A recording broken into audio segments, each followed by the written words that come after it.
Okay, so we'll get started. Good morning or afternoon, wherever you are around the country. Welcome to our webinar today, Protecting Headwater Streams, Ideas for Aitken Creek. My name's Chris Manning from Water Sensitive Cities Australia, and I'll be your host for today.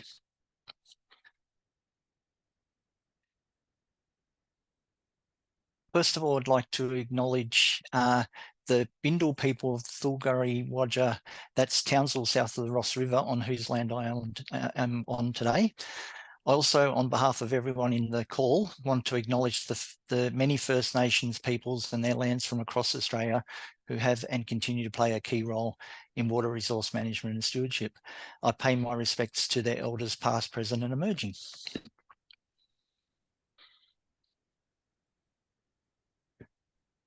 So today we've got a webinar entitled Protecting Headwater Streams, Ideas for Aitken Creek. We've got three presenters, at least theoretically at the moment. We've got Dr. Belinda Hatt from Melbourne Water, Jamie Ewart from Consulting, and Dr. Reese Coleman from Melbourne Water as well. A little bit of quick background on how this project came about. Water Sensitive Cities Australia is undertaking this project as part of our phase 1 of our mainstreaming program. It was identified by Melbourne Water and agreed to by our Victorian partners. At a high level, we ran a two-stage process that was informed by previous research, expert opinion, and key stakeholder input. The presenters today will share the outcomes to date from this project. So before we go any further, I want to acknowledge there's been a lot of contributions, expert opinion and stakeholder opinion into this project.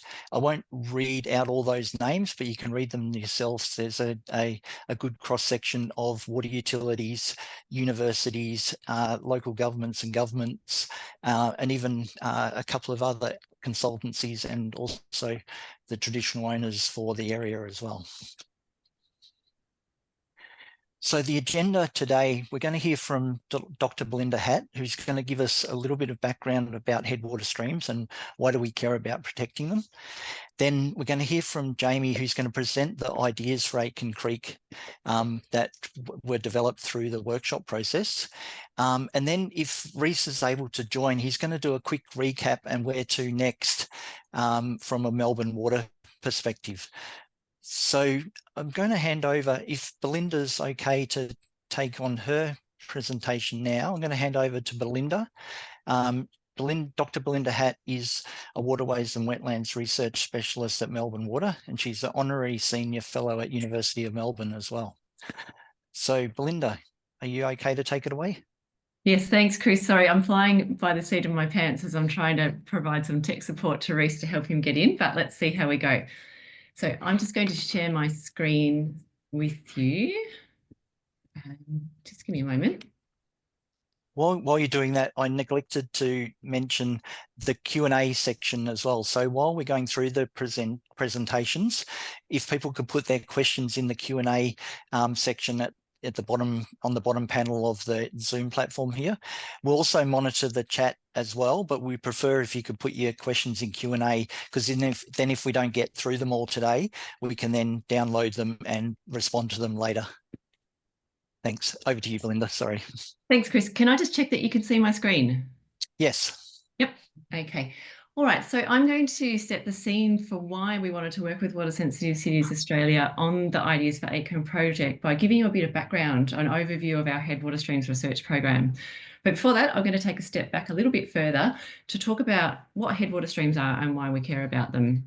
So the simplest definition, they're the most upstream segments of a river network. And what you might be surprised to learn is how many headwater streams there are. When we look at a river network by length, headwater streams typically comprise more than 75% of the stream network, and this is true across the globe. Headwater streams are smaller than most people think, and in the Melbourne region and Australia, and actually even across many parts of the world, they often don't have surface water present in them for large parts of the year, and so as a result, they're often not recognised as streams. But they are streams and they're very diverse. The images that we're looking at here just show some of the headwater streams across the Greater Melbourne region. Because they're so diverse, they make a really large contribution to regional biodiversity. And the scientific literature tells us unequivocally that headwater streams are critical to the overall health of river networks. But because they're often not recognised as streams, they're being lost or degraded by agricultural and urban development at rapid rates. And we've already lost many of them across Melbourne, across Greater Melbourne, across Australia, across the world. In Melbourne, in recognition of the importance of headwater streams and the threats that they face, the Healthy Waterways Strategy, which is our overarching planning framework that sets the vision for healthy waterways, estuaries and wetlands in our region, includes a performance objective that aims to protect headwater streams for a range of benefits, including environmental, social, cultural and economic. So I'm going to tell you a bit about our Headwater Streams research program now. I'll start with some of the fundamental research before I move on to the knowledge translation component of the program. One of the first gaps that we identified was that our stream network map was missing a lot of headwater streams, and this is typical. This is not exclusive to the Melbourne region. Across the world, the most commonly used mapping scales typically miss nearly all headwater streams. And this is a problem because we can't measure, understand, or protect what we do not know exists. And so we have a partnership, a research practice partnership with the University of Melbourne, the Melbourne Waterway Research to Practice Partnership. And in that partnership, one of the things that we've done is update our stream network map using advanced mapping techniques and partial ground truthing of the stream network. And this project has added more than 14,000 kilometres of additional stream length to our stream network. So it's more than double the length of our stream network. And this is really important because it then steps us in the right direction towards better legally protecting headwater streams, being able to identify headwater streams that are threatened by land use change, and undertaking targeted research on headwater streams. One of the other gaps that we realized that we identified is that the global research body tends to focus on perennial headwater streams, so streams that flow all year round, whereas in Melbourne and Australia more broadly, most of our headwater streams are ephemeral or intermittent, which means that they only flow for part of the year. So whilst there's some things that we can take from the global literature on headwater streams, there are large gaps. And so we have been undertaking work to better understand the value of our local headwater streams. And the first thing that we needed to do was develop monitoring methods for intermittent and ephemeral headwater streams. And so we've been trialling those methods using 4 pilot streams in forested catchments so we can start to get a handle on structure and function of healthy headwater streams.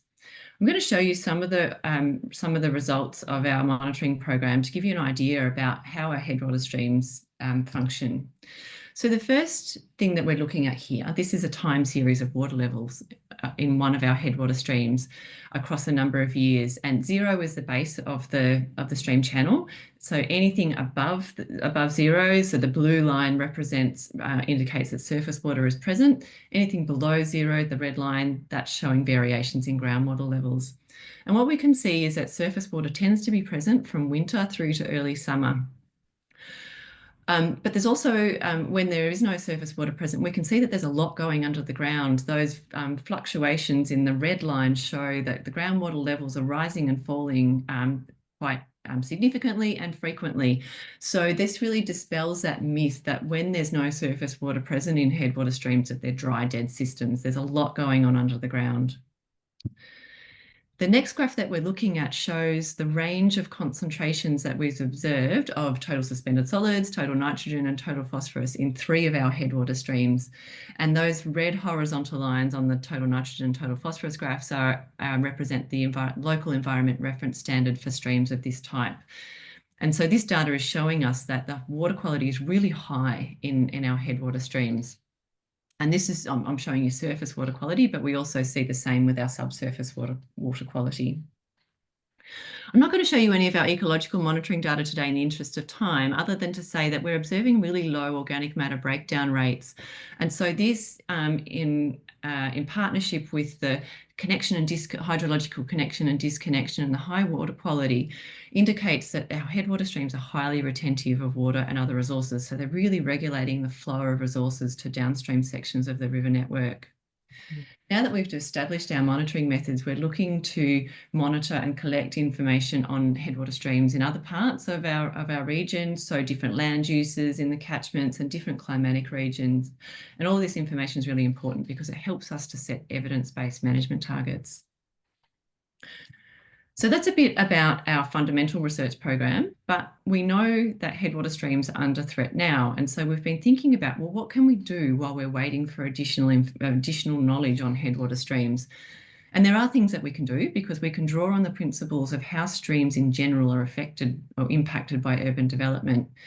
And so this project of tools and principles for protecting headwater streams aims to do just that. So we've started with a series of workshops, and then we've formed some subsequent working groups involving a large group of researchers and practitioners from across Australia and the US. And the objectives of this project were to think about and identify what tools we could use to protect headwater streams and what guidance was needed to help progress towards better protection of headwater streams. So the first thing we did was develop a set of tools, both structural and non-structural tools, and using our collective knowledge, we evaluated those tools against a set of stream protection objectives and suitability criteria. I'm going to show you a snapshot of some of those tools tables. I don't want expect you to try and read this table, but I'm just wanted to show it to you just to give you an idea about the types of information that the tables contain. So we have a set of tools. This isn't all of the tools. And we've evaluated them against stream protection outcomes, as well as additional benefits that those tools might be able to deliver. So things like an alternative water supply or urban cooling. And we've also included a range of considerations that influence whether tools are likely or unlikely to be suitable in a particular context. And we've used a traffic light rating method where green indicates that that tool is likely to deliver those outcomes or likely to be suitable in that particular context. Red is unlikely to be suitable or deliver those outcomes, and yellow could go either way depending on the context. And so the idea is that this isn't prescriptive. It's not like you should use this tool in this area. Rather, it's to support initial conversations amongst stakeholders about what types of tools might be suitable for that context. While we were developing those tools tables, one thing that we realised is that there's an order in which you need to do things. And so as well as the set of tools, we've also developed a framework that can be used to assess the current maturity in terms of headwater stream protection and identify opportunities for progressing that maturity. So this framework takes inspiration from the Water Sensitive Cities Transition Dynamics framework, and we've identified 4 enabling factors that catalyse and influence the implementation of new practices. So things like knowledge. Do we know about headwater streams? Do we care about them? Capacity. Do we know what to do to protect them? Mandate. Do we have to protect them? And we also added structural tools as a factor to help us think about, are we using the tools in the right way?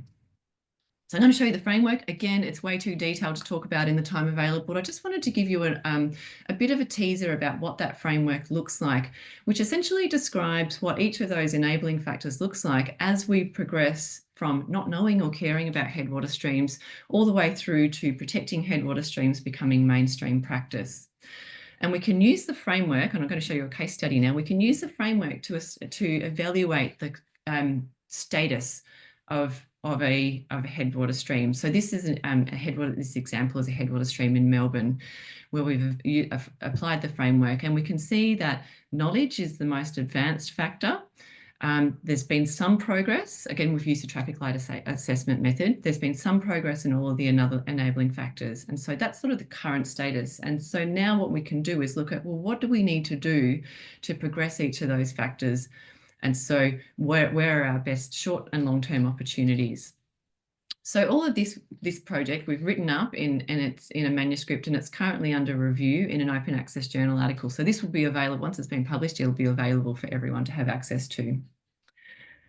So that sort of gets us to the ideas for Aitken Creek project. We've got our tools and our principles, but the next thing we started to think about was, what does the application of these tools and principles look like in practice? And that's why we wanted to work on the Aitken Creek project. And I think with that, I'm going to stop sharing and hand over to Jamie, who's going to tell you about the Aitken Creek project.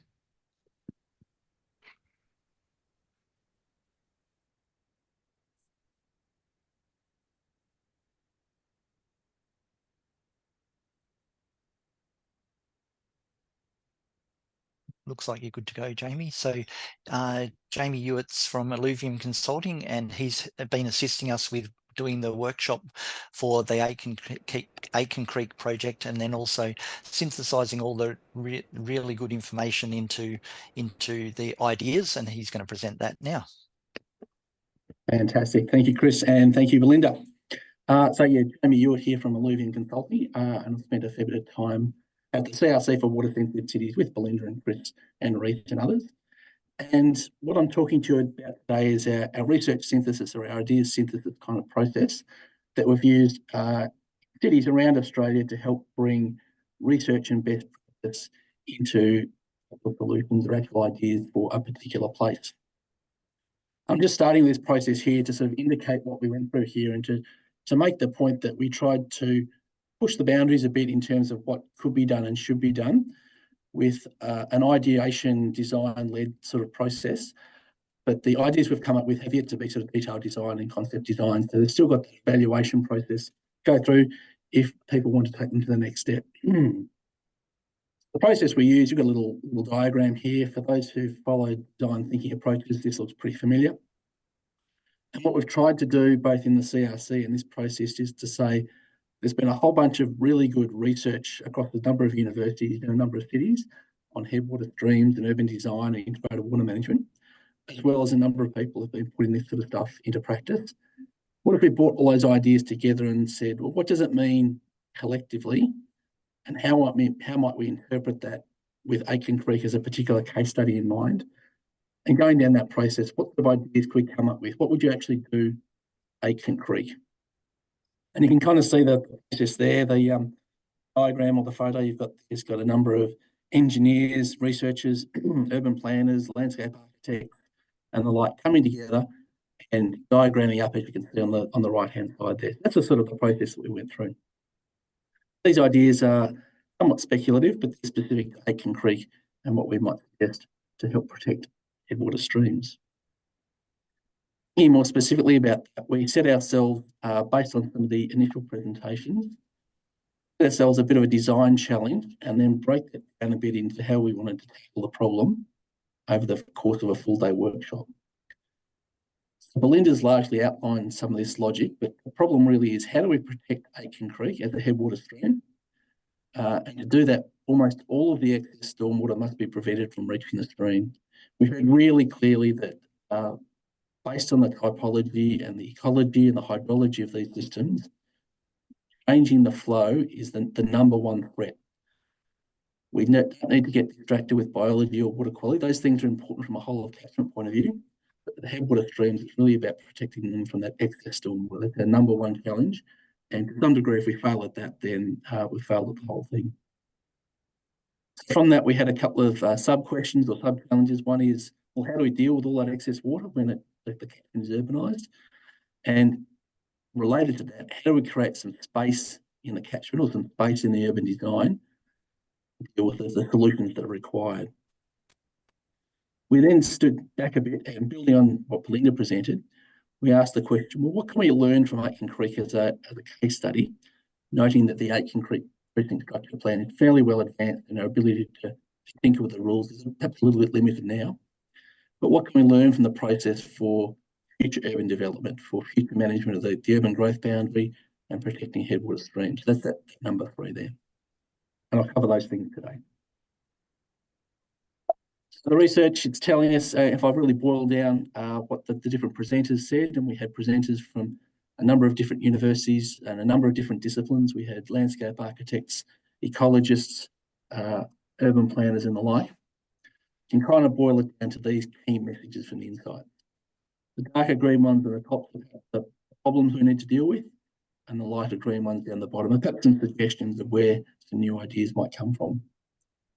So you've heard from Belinda already that headwater streams don't look and behave like regular streams. She's pointed out that sometimes the flow goes underground, sometimes it's hard to tell when you're standing on top of one.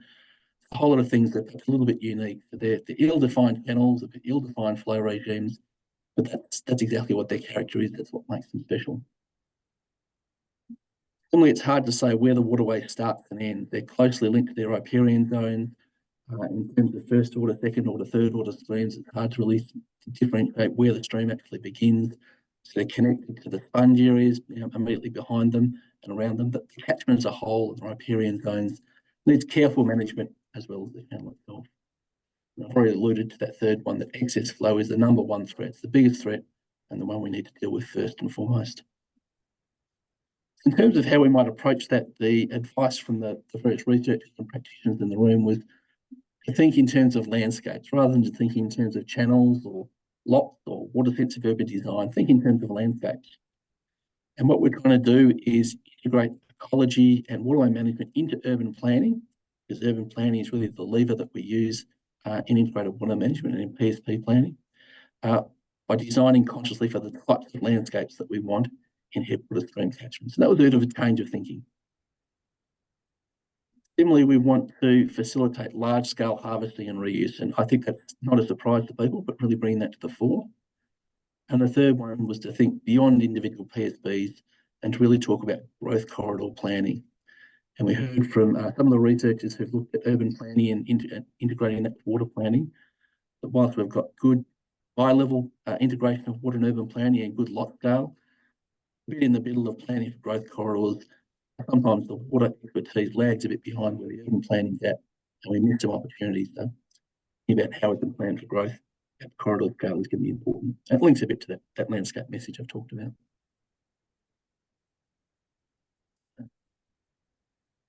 That led to a couple of provocations, I suppose, coming from the researchers and the presenters. This one being, well, what if we skip too far ahead. Look at the character of the streams in their catchments. You can see the diagram on the left showing that where the stream begins and ends in terms of hydrology and movement of organics and movement of water. It's pretty ambiguous there. So we've got to think beyond the immediate channel. And it also says that we can't be piping these things and expecting them to look the same in the future as they do now. But it's more than that. The tree diagram on the right really tells us it's the relationships upstream, downstream, laterally out into the catchment and back again, that's really important for the movement upstream and the movement downstream of all sorts of things that are really important for the local ecology of those streams and the downstream systems. Sometimes you get fish and other biota that might be moving up into these systems when it's wetter. Sometimes it's a source of organic matter that's going downstream, and the hydrology changes and influences all those things dynamically. So there's a unique character we need to protect. Thinking about biosensitive urban design, BUSD, the new term that's come out of some of the research and being led by RMIT, who was at the workshop. What if we designed for nature first rather than people first? You can see a subtle representation of what that might look like in those three diagrams of moving from humans being at the top of the pyramid in what might be a human-centered design approach, beyond sustainable design, where we're trying to find a balance between the critters and the humans, to a biosensitive or nature plus design approach, which puts nature first and says, how do we start to design the urban development, design the master plan, design the PSP, to protect biodiversity first through the way that we design our houses and our roads and those sorts of things. We know that that's really important for creating habitat resources and also creating connections to humans, which feeds back, and the more that humans understand and care for nature, the better the overall outcomes will be. The propositions, what if we created distributed infiltration and harvesting opportunities? We're not just managing water within the corridor, we're rethinking what ducts and corridors and those things and backyards and street verges might look like, partly to enhance those biodiversity outcomes I've talked about. And this diagram comes from RMIT and the BUSD research there, but also to create those really important infiltration areas that I've talked about, where it's ambiguous where the creek begins and ends. And to do that, we need to think about where we can fit things in space-wise. These slides again come from RMIT, but they just show probably in inner Melbourne, but conceptually how we can start to use the design of streets, the design of buildings, the design of open space, and probably by extension of private space as well, to fit things in that might create infiltration areas and biodiversity areas, and importantly, the connections between them to provide corridors, flow paths and the like. And what if harvesting was our number one or our primary drainage objective with these catchments, rather than saying, let's get rid of water as quickly as possible? the provocation was made, what if you had a zero discharge catchment? And we know that's not technically possible, but the concept of saying, well, maybe our objective is not to get rid of the water as quickly as possible. Maybe our objective is to harvest as much as possible. And how would we start to redesign streets and pipes and drains and rain gardens and like, if that was our objective? And you can see here some examples that Sydney Water is using. They were presenting at the workshop.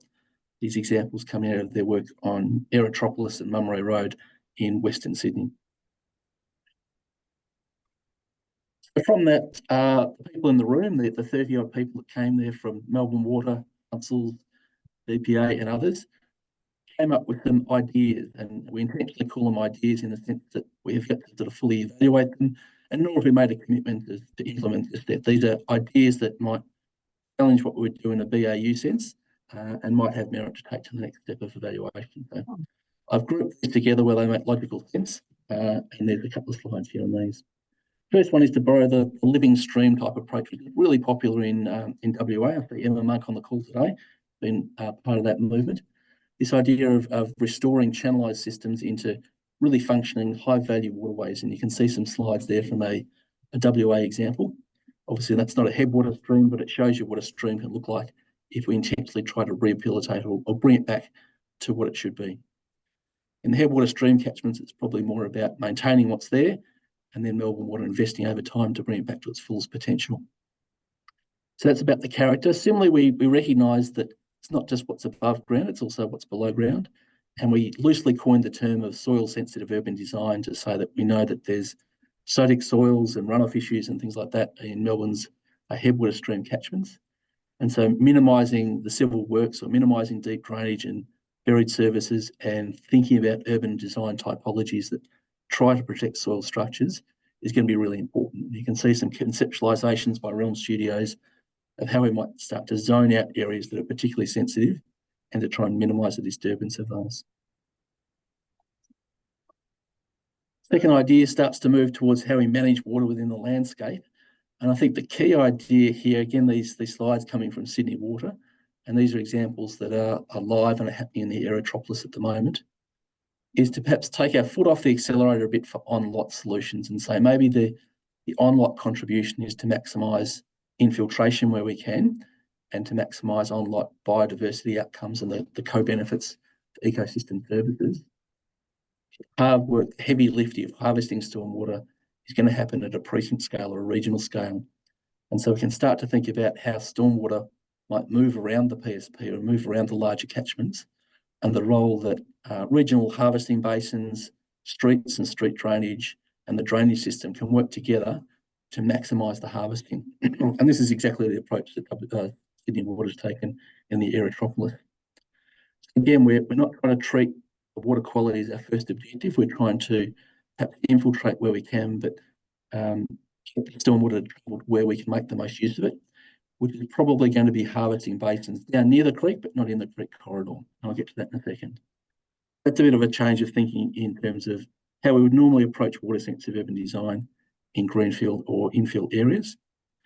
You can see they've still used an urban forest type approach and some wider street verges to get the most out of stormwater. So it's doing some hard work whilst it's travelling through the catchment. Building on that, the fifth idea is to move, again, I can think there's plenty of examples of this around, but it's bringing it to the fore. Move towards a regional or a precinct scale stormwater harvesting solution, and importantly, merging it with recycled water in the sense that we start to move towards one alternative source of alternative or non-potable water, rather than having two that might need to be prioritised between each other. There's plenty of examples around the world where this happens, that borrowing from Singapore City, the catchment of 4 taps for policy. We know the number of examples being investigated in Melbourne between PSPs and between catchments. And again, the Aerotropolis in Sydney is really looking at this at a really large scale. Again, it's about how we can, from a management point of view, treat them as one resource, and from an infrastructure point of view, start to bring them together at the scale that makes the most sense. And then a whole lot of new harvesting opportunities open up to either infiltrate the water back in the catchment by reticulating an irrigation system or servicing some needs beyond the catchment. And the 6th and 7th idea is start to think about how we might merge it with urban planning in more detail. About the corridors, we really like the idea of preserving the character of those streams, and to do so you need to protect the corridor in which they sit. And we talked about a high ecological value corridor, but also a parallel utility zone or utility corridor that might sit alongside it. The actual encumbered area for the waterway might actually be quite large, and there's an opportunity to bring that to back to life or enhance that from an ecological point of view, while also putting some things there like the stormwater harvesting basin, which have maximised the utility of water within the catchment. So preserving those channels and preserving those pretty fundamental.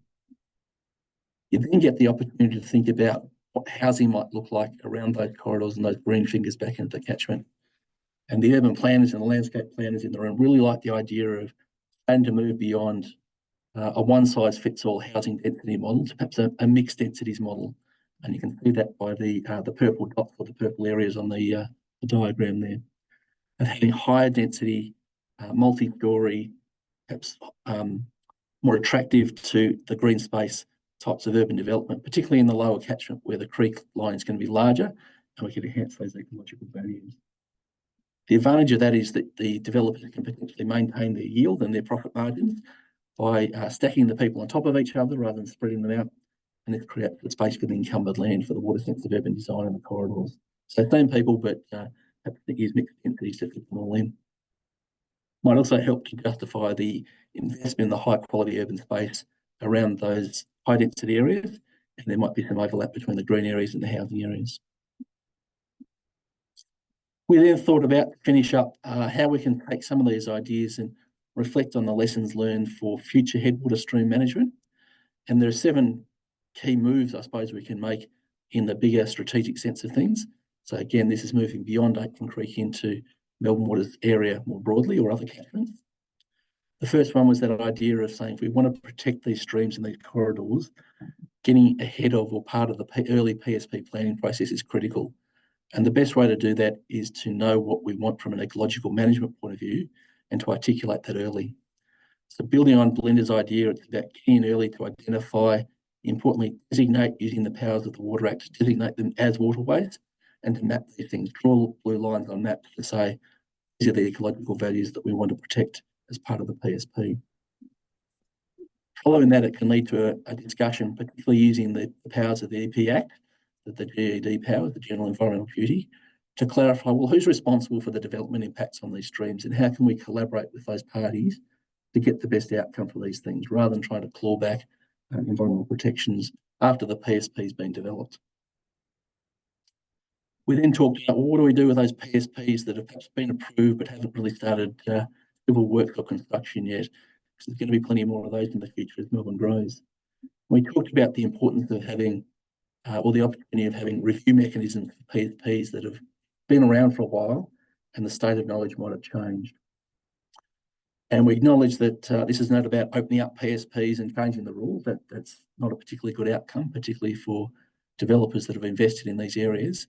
But it might be about triggering reviews to say, well, if we want to be sustainable, we want to get good outcomes, how can we start to review key parts of that PSP and work through a process to make sure that there are a mixture of costs and benefits that are considered and we manage any implications that come out of that, of the PSP process itself.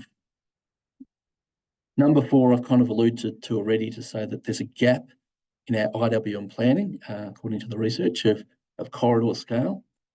And you can think about corridor scale as maybe being all of the headwater streams together across the urban growth boundary. How do we start to manage IWM opportunities across all of them rather than PSP at a time, each one? Because invariably everyone says, oh, well, we're constrained by IWM and reuse opportunities within the master planning boundary. But if we look more holistically, we might start to find some synergistic or some bigger scale opportunities. So corridor scale planning really feeds into the way that urban planning is done and gives us the mechanism to plan and allocate resources at the right stage of the urban planning process. Number 5, I've talked about it from an infrastructure point of view and alluded to it from a governance point of view. Moving towards one water approach with stormwater and recycled water forming a single alternative supply increasingly makes sense. We're dealing with some major threats, and dealing with them as perhaps potentially competing systems is not going to get us the outcomes we want. So that might be about reviewing some roles and responsibilities or some planning mechanisms to say what needs to change to allow us to have this one water approach. Number 6, I haven't talked about so much, but it was an aside that Sydney Water made, that their work in the Areatropolis is being managed by a dedicated team within Sydney Water that essentially follows the water sensitive urban design from conceptualisation all the way through to construction and on-ground delivery. And their team basically acts as champions for these headwater streams to troubleshoot the challenges that inevitably come up at the different stage of translating a concept and idea into urban planning, into detailed design, through delivery and through construction to delivery on the ground. And the Sydney Water realised that unless they go on that long-term journey, they're going to end up with some compromises along the way. So they set up a team to do that. And there's perhaps a chance to do that here. It might be led in Melbourne Water, might be a DELT team, it might be an interagency team, but having someone who follows the development process in headwater streams is going to be a good idea. And then lastly, referring back to the final idea, number 7, of moving towards some higher density development in greenfield areas, which is perhaps not the norm. That might be seen as a market risk for developers. And if we as environmental practitioners and urban planners think there's merit in that, then we probably need to work as a collective group to de-risk that, to find what is the demand for these things, what's the right level of service, and how can we start to implement that in a stage way so that we can actually deliver it on the ground rather than just being a good idea. So these were the ideas. As I said, they're captured in a collective ideas for document that Chris can talk about, and they're ripe for further analysis and taking forward. And I might stop there if that's right, Chris. Perfect. Thanks, Jamie. Reese, I see you've made it. I'm here. Does my mic work? You do, yeah, you're coming through loud and clear. Thank you. So we're going to hand over to Reese, and he's going to talk briefly about where to next from Melbourne Water's perspective with taking forward all this good work. So Reese is in Melbourne Water, and he's the waterway manager, research manager over there at Melbourne Water. So I'm going to hand over to you, Reese. Take it away. Thank you, Chris. And hi, everyone. I'm just going to try and share my screen.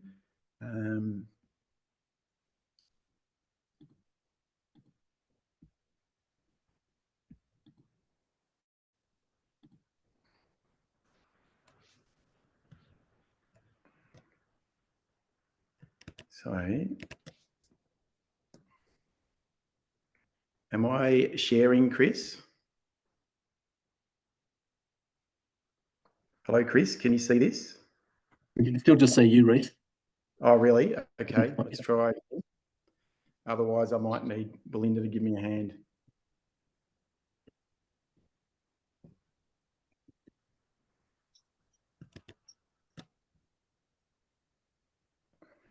What about that? Unfortunately, still just me? Yeah. Okay, this is a great technology day. Here you go, Reese. How about that? Oh, fantastic. Yes, great. Thank you. All right. So if you could just, put it into the presenter mode, that'd be great. Sure. All right. So I'm just only going to speak for a few minutes, and just to provide a little bit of, I guess, Melbourne Water context about, all of this work around headwater streams and what our thinking is about the next steps. So how do we take the work that Belinda talked about and the ideas for Aitken Creek? How do we take this all forward? So I'll just briefly step through that, and hopefully that'll help just in terms of, I guess, providing some conclusions to what we've been talking about today. So you would have heard from Belinda about headwater streams across the Greater Melbourne area and how they're super important for not only themselves in terms of the biodiversity and the headwater stream reaches themselves, but also what they're doing for the downstream health of waterways. And unfortunately, over the last couple of centuries, we've lost quite a lot of them across the region. So if you only have to look at the underground drainage network maps that we have for the region, and there's a lot of headwater streams that are now buried. And we stand to lose a whole lot more in the current urban growth boundary and, potentially beyond if that boundary is to shift. So The Healthy Waterway Strategy, so it's our main document for managing waterways over the next 50 years in Melbourne, that really talked about the need to protect headwater streams, given the importance for the broader waterway health. But although it's outlining we need to do something, we weren't actually sure how we're going to go about that. So to begin with, step number one was to develop the spatial information. Where are our headwater streams? Once we know where they are, we can start to put in processes that allow us to, whether that's through planning processes, allow us to consider them. So it's one thing to know where they are, but in terms of management, if we want to protect them, what are we actually aiming for in terms of protection? What does protection look like in terms of flow regimes or water quality or enough space for these headwater streams to move? So we've been doing a lot of research around trying to understand the characteristics of headwater streams. How do they behave naturally, and therefore a benchmark for what we need to do to protect them. We also developed the tools for benchmarking headwater stream protection. So Belinda talked about that as well. So that was really around, well, where are we now in terms of our knowledge about headwater stream protection, our capacity to protect headwater streams, the tools that we can use, and also what's the mandate for us to be protecting them. So the benchmarking tool is super important in terms of understanding where we are now and where we need to go next to improve our headwater stream protection initiatives. And once again, that's all fine. We've got the tools, we've got the knowledge about some of the things we need to do, but what does it actually look like on the ground? That's quite a barrier as well in terms of, how do we pull these tools together to get the outcomes we're looking for? What does that look like? How do we then use that information to support conversations with our stakeholders? And that's where the Aitken Creek project was super important. And Jamie's talked about that, and we've worked with a whole range of stakeholders to say, well, okay, we need to protect headwater streams. What could this look like? What are our options? So next slide, please. So you might be thinking, well, what about Aitken Creek? You've been doing all this thinking about Aitken Creek. Are you going to do anything differently? And well, the reality is that Aitken Creek's really gone too far to be able to do all the things that we would like to do. And the ideas for Aitken Creek was always, it was just a case study, an inspirational site for us to think about how things could be done differently.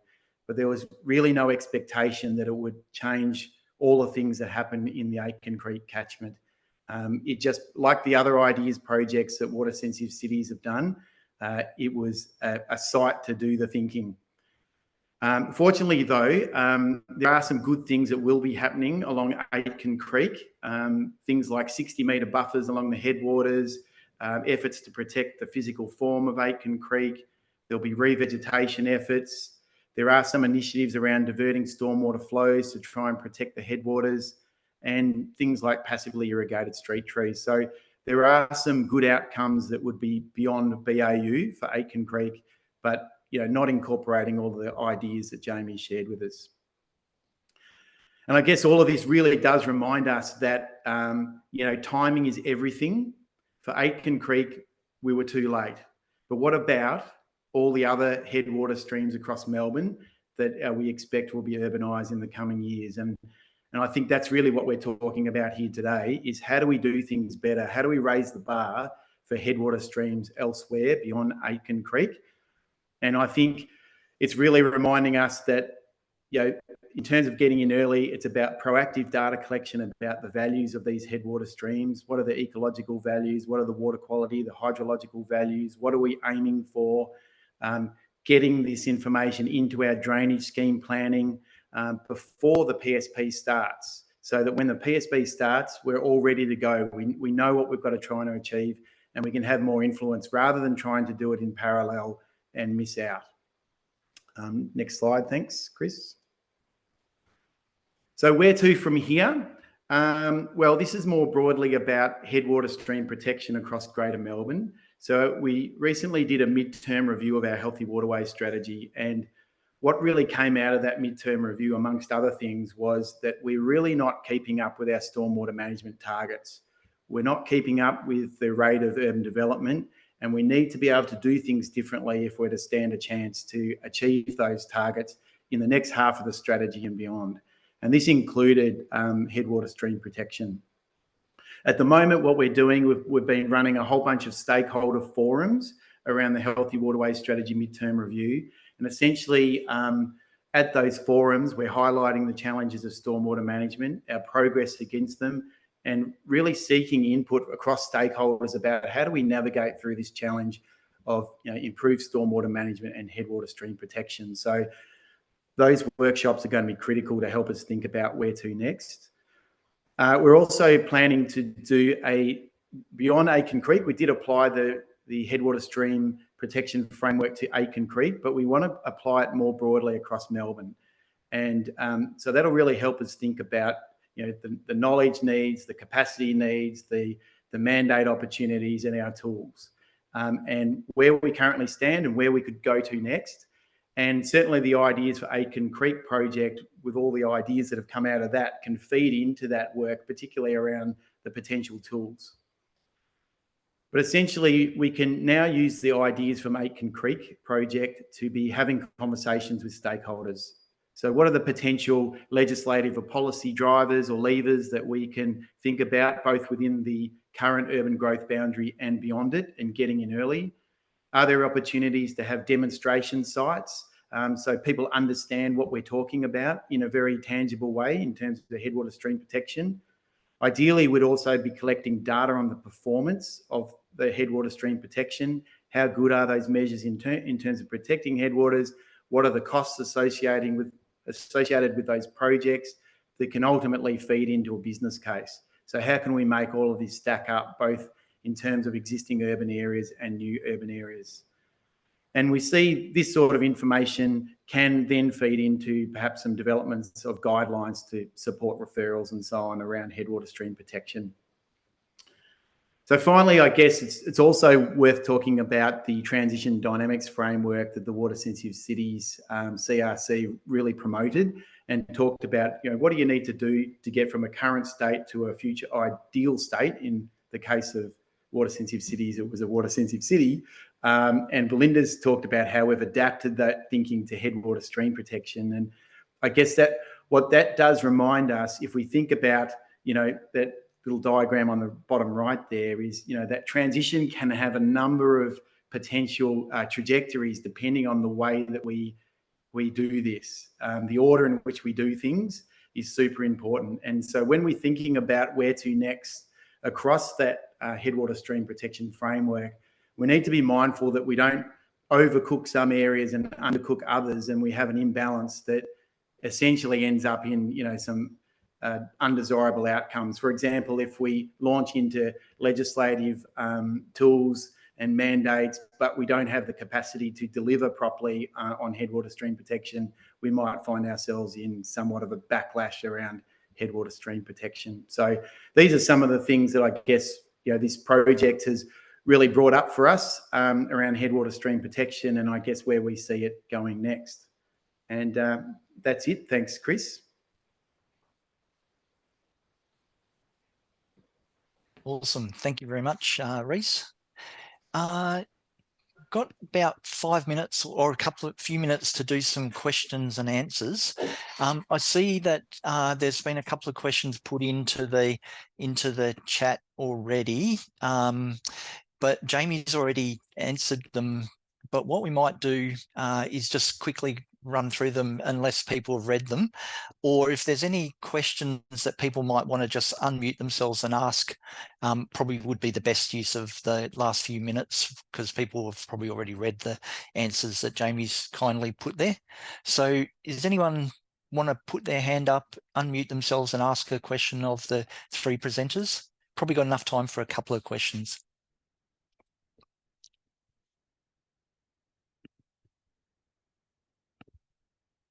I've got a question, and probably to all three presenters. Just wondering, we did this project looking at the context of Aitken Creek and Melbourne. Just interested in your thoughts about how transferable the ideas and basic principles would be to other parts of the country and contexts. I can jump in if you like, and I can see Alex Felson's just got a comment, and co-online, he might be asking similar sorts of things of how we can learn from this process and transfer them. I think what I learned from this particular process was the importance of considering the transition dynamics framework stuff that Reece and Belinda was talking about, the order in which we make change happen. But the big change we're really trying to make in terms of affecting better on-ground outcomes is merging our really good science and understanding of water into the urban planning process and finding good ways to actually protect these streams when urbanisation occurs. And that's not to say we shouldn't have urbanisation. And referring back to someone like Steve Farrant's comment about there might be different models in different cities around the world, how we kind of merge these things together. And that was about doing the right things at the right time of the urban planning process, but also thinking about how urban development might actually fit around the streams and the two might come together. So hopefully there's some takeaway principles from the Aitken Creek process that might be transferable there. I know that's a bit of a high level up answer, but that's what I put from it. I mean, I would have thought, Chris, that with this work, it just seems like context is everything. The local context is everything. And I think the framework, headwater stream protection framework, we've tried to make that quite generic, and we've tested it not only within Australia, but in the US as well. So I guess that particular framework we see as being generic and of potential value nationally. I guess the other good thing about the ideas for Aitken Creek is that there's a whole bunch of ideas that we came up with. It's not like we said, here's a solution for Aitken Creek and away we go. There's Jamie stepped us through lots of options that could be appropriate for Aitken Creek, but I think equally others can look at that suite of options and think, well, you know, which ones of those that could work for us in our own context. So I do see definitely some value more broadly across Australia, but quite likely there's some other ideas too that would come out from those other examples. Great, thanks, Reece. In the interest of time, we might call a close on the Q&A session now. If there's any questions in the Q&A session or the chat that we haven't answered now, we can get the presenters to do them retrospectively, and then the answers can be put onto the Whisker website and back into the Zoom platform. So the last thing I'd like to speak to about in this project was Jamie alluded to a report. We are in the report writing process now, and the design will be happening very soon. Once that becomes available, it'll be on the Water Sensitive Cities Australia website, and we'll let participants today know when that arrives. We're looking at probably by the time we go through the design and approval process, another 6 weeks or so, but stay tuned. So a plug for our next webinar on October the 22nd. We have got a webinar that we're going to be looking at taking the theory to practice and influencing decision makers, so that real world strategies and influencing the political, policy and corporate decision makers. And we've got an eminent group of presenters on for this one. We've got Chris Chesterfield from MSDI Water, Greg Clayton, who's the chair of eWater, and Shara Battlegol, who's the chair of Alluvium, who's going to provide their insights for this webinar. So if you're interested, there's a QR code there, register, and we'll see you there. For all our upcoming webinars, there'll be one more in November, and then we'll take a bit of a break for Christmas. But all our webinars, you can follow that QR code and register there. So that just leaves me with thanking the presenters, Belinda, Reece and Jamie, the support team in the background that helped me set up these webinars, and then of course all the attendees. Thank you for your time attending today. I hope you got something out of it.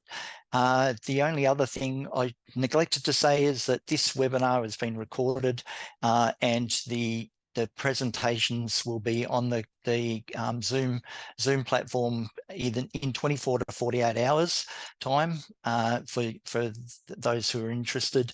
And then if there's any questions that we haven't answered, they'll be uploaded into that platform as well. So thanks for your time, and hope you have a good rest of your day. Thank you.